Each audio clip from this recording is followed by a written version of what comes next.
आइए, good morning to all of you student. आज आइए जानते हैं भूमि निम्नीकरण और संरक्षण उपाय, है ना। किसके बारे में? भूमि निम्नीकरण और संरक्षण उपाय के बारे में जानते हैं। ठीक है, एक एक करके अच्छे से जानते हैं कि भूमि निम्नीकरण कैसे होता है, निम्नीकरण किसको कहते हैं, है ना। चलिए जानते हैं। पहले हम लोग जानते हैं भूमि के बारे में। तो भूमि तो आप जानते हैं, है ना। किसको बोलते हैं? भूमि जिस पर हम हैं, जिस पर हम चलते हैं, जिस पर हम रहते हैं, है ना। ये धरती है ना, जिसे आप इससे पहले मृदा पढ़े, तो वही है भूमि। जिस पर हम रह रहे हैं वो क्या है? भूमि। अब भूमि पर क्या रहता है? अब जानते हैं भूमि पर समस्त ब्रह्मांड के समस्त प्राणी, वनस्पति, जल, है ना, ये पूरी की चीजें जो है उस पर, भूमि पर स्थित आपको मिलेंगे। ठीक है, लेकिन बात कर रहा है निम्नीकरण। किसका? निम्नीकरण क्या होता है? अर्थात जो आपका भूमि है ना, इसके अंदर का जो तत्व है, ह्यूमस, है ना, उर्वरक युक्त, उसका ह्रास होना, निम्नीकरण होना मतलब कम होना, नीचे गिरना। ठीक है, अर्थात जो इसकी उर्वरा शक्ति था वो हाई लेवल था शुरू में, लेकिन वो धीरे धीरे धीरे धीरे क्या हो गया? इतना कम हो गया कि वो निम्नीकरण के अंतर्गत चला गया। ठीक है, यानी इसकी उर्वरा शक्ति क्षमता जो है क्या होना? कम होना। यह है आपका निम्नीकरण बन जाएगा। चलिए, ये निम्नीकरण आपको पता हो गया। अर्थात आप खुद भी जानते हैं, मैं थोड़ा सा आपको बता देता हूं। जैसे आप सुने होंगे उच्च वर्ग और निम्न वर्ग। तो उच्च वर्ग, उच्च और निम्न में क्या अंतर है? पहले अब हम लोग ये समझेंगे कि उच्च और निम्न में क्या अंतर है। अर्थात अब ये उच्च और निम्न वर्ग को हम ना जोड़ करके मैं एक हाइट से जोड़ देता हूं। चलो देखो, ये ऐसा ऐसा ऐसा। अब इसमें बताइए कि उच्च कौन होगा? ऊपर वाला भाग, ये उच्च होगा। लेकिन निम्न कौन होगा? नीचे वाला भाग, ये। तो अब आप समझ गए कि पहले इसका जो है उर्वरक क्षमता हाई था, अच्छा था, उसमें उपलब्ध था। ऊपरी भाग में, यानी मिट्टी के ऊपरी वाला भाग में, जहाँ पे हम खेती किसानी करते हैं, वहाँ उर्वरक क्षमता पर्याप्त था। लेकिन जैसे ही ये उर्वरक क्षमता धीरे धीरे, जैसे अभी क्यों खत्म हो जाता है? पशुचारण, अति पशुचारण। अब मिट्टी का कटाव होगा, धीरे धीरे जैसे ही मिट्टी का कटाव होगा, बारिश होगा, वो मिट्टी बह करके नदी में चला जाएगा, तो उसका उर्वरक शक्ति जो है उससे बह करके चला गया। खनन, है ना, वन कटाई। तो जैसे ये सारी प्रक्रिया जब जारी रहता है तो भूमि का निम्नीकरण और रासायनिक खाद का उपयोग बहुत ज़्यादा करने से धीरे धीरे वो उर्वरा शक्ति जो है ह्रास हो जाता है, तो ये निम्नीकरण हो जाता है। अर्थात भूमि का जो उर्वरा शक्ति है अब जो बचा होगा ये बिल्कुल निम्न स्तर पर बचा होगा, मतलब बहुत कम। ठीक है, अब ये मुझे लगता है समझ में आ गया होगा। ठीक है, चलिए आइए आगे अब बात करते हैं ना। अब देखते हैं क्या है और एंड, उसके बाद संरक्षण उपाय। मतलब इसका उपाय कैसे किया जाएगा? जो भूमि लगातार निम्नीकरण हो रहा है, तो इसका उपाय कैसे किया जाएगा?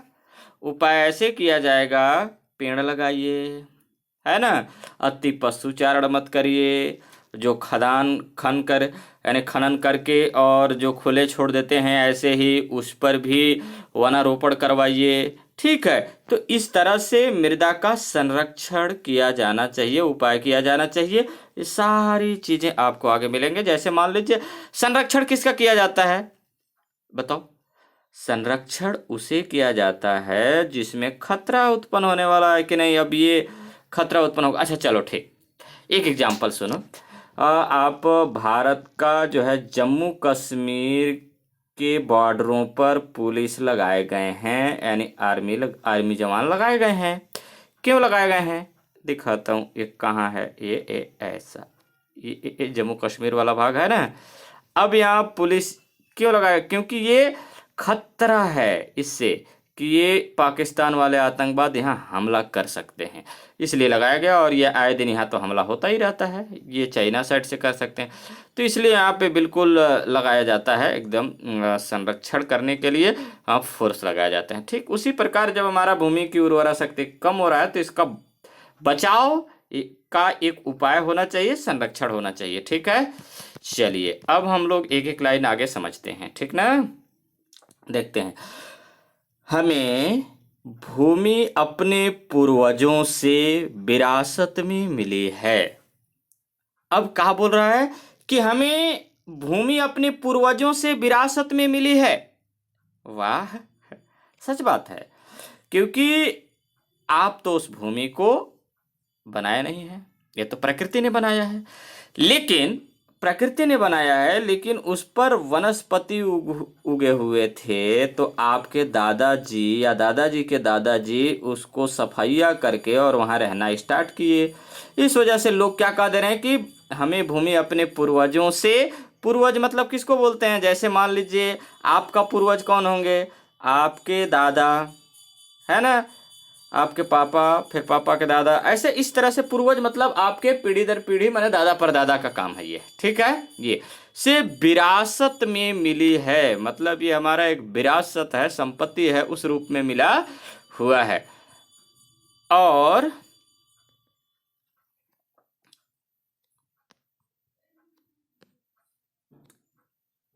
और इसे हमें सही हालात में आने वाली पीढ़ी को सौंपना है। सच बात कह रहा है। और इसे हमें सही हालात में आने वाली पीढ़ी को सौंपना है। ठीक है, ये आपका। तो आइए इसमें देख रहे हैं हम लोग कि और इसे हमें सही हालात में आने वाली पीढ़ी को सौंपना है। बिल्कुल सच बात है कि ये आने वाले जितने भी पीढ़ियां हैं हमारी, उसको सही हालात में सौंपे ना भाई, क्योंकि हमारा पूर्वज सही हालात में दिया हुआ था, भूमि को निम्नीकरण करके नहीं दिया हुआ था। कि निम्नीकरण करके दिया हुआ था? नहीं, ये बिल्कुल नहीं वैसा करके दिया हुआ था। इसलिए हमें आने वाला पीढ़ी यानी हमारे आने वाले बच्चे को भी हमें उस भूमि को सही हालात में रख करके और उसे सही हालात में सौंपना चाहिए। ठीक है, चलिए आगे देखते हैं। मानव अपने क्रियाकलापों के माध्यम से, किसके माध्यम से? मानव अपने क्रियाकलापों के माध्यम से भूमि को संवर्धित कर सकता है। क्या कर सकता है? संवर्धित कर सकता है। संवर्धित मतलब बचा सकता है, बढ़ा सकता है कि नहीं? जो निम्नीकरण हो रहा है उससे संवर्धित मतलब बचा सकता है, जो इसकी उर्वरा शक्ति कम हो रहा है उसे वो बढ़ा सकता है ना, संतुलित रख सकता है, ये संवर्धित है ना। या फिर उसे क्षति पहुंचा सकता है। बिल्कुल, आज तो बचाने से ज्यादा लोग क्षति पहुंचा रहा है, इतने ज्यादा खाद का उपयोग कर रहा है जिससे कि वो आने वाला समय में वो भूमि पूरी की पूरी क्या हो जाएगा? डेजर्ट हो जाएगा, अर्थात मरुस्थल में बदल जाएगा। आने वाला समय में लोगों को खाने के लिए अनाज भी नहीं मिल पाएगा। इसलिए आज जो है भूमि की उर्वरा शक्ति को बनाए रखने के लिए हमें जितने ज्यादा जो है हो सके जैविक खाद का उपयोग करें। जैसे एग्जाम्पल फॉर ये आपका सिक्किम राज्य में आज पूर्णतः वो राज्य ऐसा घोषित हो गया है जो कि जैविक खाद पर निर्भर है। अब वहां पे एक छटाक भी नहीं रासायनिक खाद का उपयोग किया जाता है, बिल्कुल एक कहा जाए कि एक बूंद भी नहीं। ठीक है, ये किसी भी यानी किसी भूमि की गुणवत्ता को हम किस तरह से आंक सकते हैं, है ना, यानी किसी भूमि की गुणवत्ता को हम किस तरह आंक सकते हैं। भूमि किस हद तक जीव जंतु को यानी जीव जंतुओं को पनपने में मदद करती है और कितने टिकाऊपन के साथ मदद कर सकती है ना, उससे उसकी गुणवत्ता का आकलन कर सकता है। यह क्षमता धरती के अलग अलग जगहों पर अलग अलग होगी। बिल्कुल सच बात है। कल हम लोग मिट्टी का डिस्ट्रीब्यूशन पढ़े हुए हैं। जलोढ़ मिट्टी आपने देखा कि वहां की उर्वरा शक्ति सबसे ज्यादा है, लेकिन लाल पीली मिट्टी में आ जाए छत्तीसगढ़ वाला बेल्ट में, वो जलोढ़ मिट्टी की अपेक्षा कम उर्वरा शक्ति है। ठीक है, मरुस्थल में चले जाइए, आपको उर्वरा शक्ति कहाँ मिलेगा? वो तो पूरी बालू बालू है ना। चलिए, मरुस्थल और सदाबहार वन के क्षेत्र में भूमि की यह क्षमता एक जैसी तो नहीं होगी। बिल्कुल सच बात कह रहा है कि मरुस्थल और सदाबहार वन के क्षेत्र में भूमि की यह क्षमता एक जैसी तो नहीं होगी। मरुस्थल में कैसा पेड़ मिलेंगे? खेजड़ी वृक्ष, है ना, ऊंट वहां पे मिलेंगे, ठीक है। लेकिन सदाबहार वन कहने का मतलब कि वहां का जो मिट्टी है वो बिल्कुल उर्वरा युक्त है, लेकिन मरुस्थल वाला भाग में नहीं है, ठीक है। लेकिन जब किसी क्षेत्र की भूमि की क्षमता पहले से कम होने लगती है, पहले से क्या होने लगती है? कम होने लगती है, तो हम उस भूमि यानी हम उसे भूमि का निम्नीकरण कहते हैं। अब यहाँ पे एक क्वेश्चन बन गया, कहाँ से बना कि मरुस्थल और सदाबहार वन के क्षेत्र में भूमि की यह क्षमता एक जैसी तो नहीं होगी, लेकिन जब किसी क्षेत्र की भूमि की क्षमता, है ना, भूमि की क्षमता पहले से कम होने लगती है तो हम उसे भूमि का निम्नीकरण कहते हैं। एक क्वेश्चन है, लिख लो, भूमि का निम्नीकरण किसे कहते हैं? तो ये आपका उत्तर मिल गया कि धरती की जो उर्वरा शक्ति है यानी इसकी उपजाऊपन की शक्ति है अगर कम होना प्रारंभ हो गया, वो क्या कहलाता है? भूमि निम्नीकरण। तो आप इसमें जो है बढ़ा चढ़ा करके जितना लिखना है वो लिख डालो, ठीक है। आइए एग्जाम्पल के लिए एक देखते हैं, उदाहरण के लिए एक क्षेत्र के बारे में हम लोग थोड़ा जानते हैं कि वो कैसा है। देखिए उदाहरण के लिए अगर बाढ़ के कारण किसी खेती पर यानी किसी खेत पर रेत बिछ जाए, क्या बिछ जाए? रेत माने बालू बिछ जाए और वह कृषि या चराई योग्य नहीं रहे तो हम उसे निम्नीकृत जमीन कहेंगे। स्पष्ट हो गया?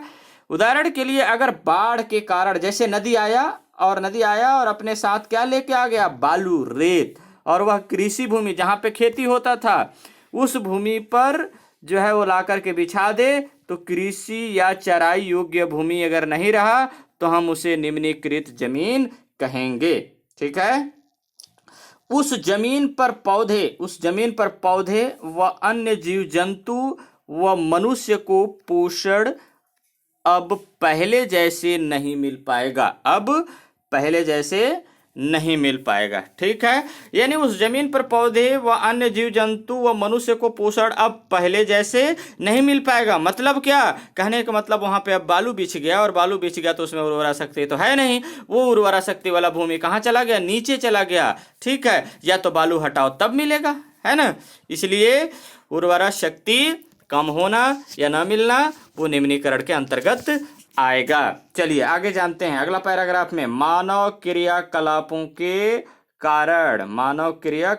के कारण भी भूमि का निम्नीकरण होता है। मानव के क्रियाकलापों यानी मानव द्वारा किया गया कार्य, एक्टिविटी के द्वारा भी भूमि का निम्नीकरण हो रहा है ना। मानव विभिन्न प्रकार से भूमि के निम्नीकरण का कारण बनता है, ठीक ना। मानव विभिन्न प्रकार से भूमि के निम्नीकरण का कारण बनता है। आइए जानते हैं वो कौन कौन से कारण बनते हैं। अक्सर सूखे या ढलुआ प्रदेश की भूमि पर जब हल चलाकर खेती की जाती है तो वहां की मिट्टी यानी वहां की महीन मिट्टी हवा के साथ क्या हो जाता है?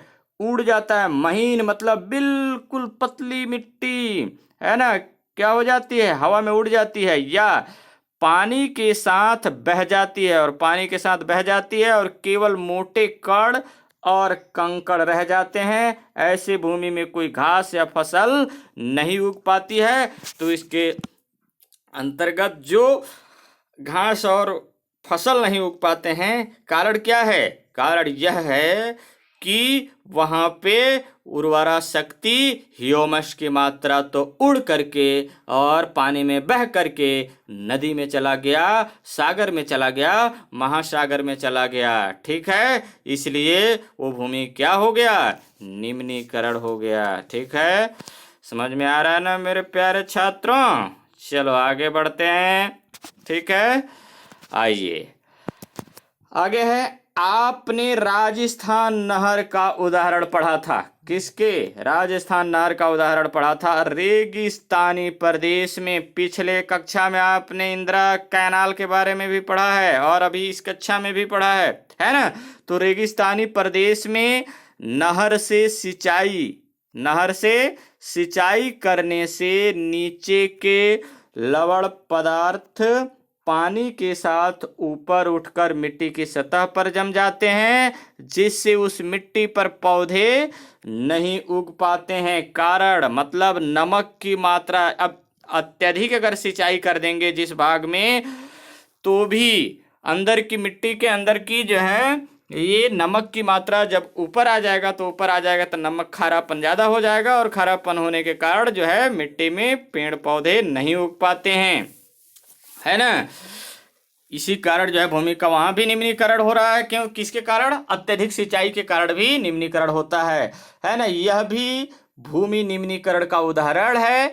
पंजाब, हरियाणा, पश्चिम बंगाल यानी पश्चिमी उत्तर प्रदेश जैसे राज्यों में अधिक सिंचाई भूमि के कारण भूमि दलदल बन रहा है। अधिक सिंचाई के कारण एकदम बिल्कुल हाईलाइट कर लेना, अंडरलाइन कर लो। पंजाब, हरियाणा, पश्चिमी उत्तर प्रदेश जैसे राज्यों में अधिक सिंचाई भूमि के कारण भूमि दलदल बन रहा है और मिट्टी का लवणीकरण हो रहा है, अर्थात मिट्टी में साल्टलेशन अर्थात क्या? यानी नमक की मात्रा बढ़ रही है। बिल्कुल ध्यान रखना, ये कारण है, इसका पूछा जाता है, इंपॉर्टेंट क्वेश्चन है ना?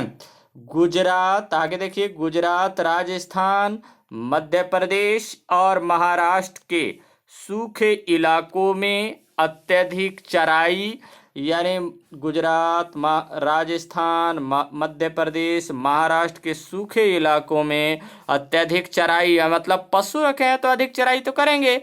अत्यधिक चराई के कारण भी भूमि निम्नीकरण का मुख्य कारण है। बिल्कुल ये कारण को एकदम एक एक लाइन पे ऐसे अंडरलाइन करते जाइए। अत्यधिक चराई के कारण, अत्यधिक सिंचाई के कारण, है ना? अभी आपको क्वेश्चन मिलेगा भूमि निम्नीकरण के कौन कौन से कारण हैं, स्पष्ट कीजिए, है ना? निम्नीकरण का मुख्य कारण है भूमि की क्षमता से अधिक पशुओं की चराई से न केवल घास का आवरण और पौधे नष्ट हो जाते हैं, बल्कि ऊपरी परत की मिट्टी भी हवा के साथ क्या हो जाती है?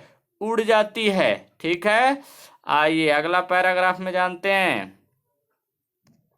अगला पैराग्राफ आपका है, ये देखते हैं, ये है ओपन कास्ट उत्खनन, यानी अर्थात जो खनन किया गया वो खनन करके और उसको खुला छोड़ दिया गया भूमि को। अगर उसमें उसकी जो है जहाँ से खनन किया गया है उसे बंद नहीं किया जाएगा, वो अगर खुला छोड़ दिया गया तो देखिए ओपन कास्ट खनन से भूमि की ऊपरी परत को हटाकर नीचे बड़े गड्ढे खोदकर खनिज निकाला जाता है। उसके बाद वहाँ की जमीन किसी उपयोग लायक नहीं रह जाती है।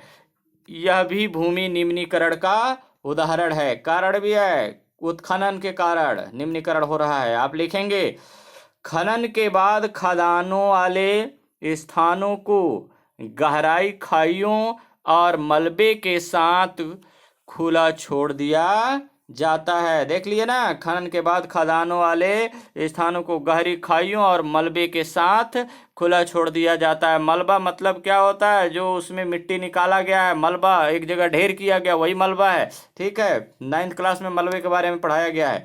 झारखंड, छत्तीसगढ़, मध्य प्रदेश, उड़ीसा जैसे राज्यों में खनन वन भूमि निम्नीकरण का कारण बना हुआ है। बिल्कुल ये भी ध्यान रखना, कौन कौन? झारखंड, छत्तीसगढ़, मध्य प्रदेश, उड़ीसा जैसे राज्यों में खनन व वन भूमि निम्नीकरण का कारण बना हुआ है। ठीक है, चलिए आगे जानते हैं।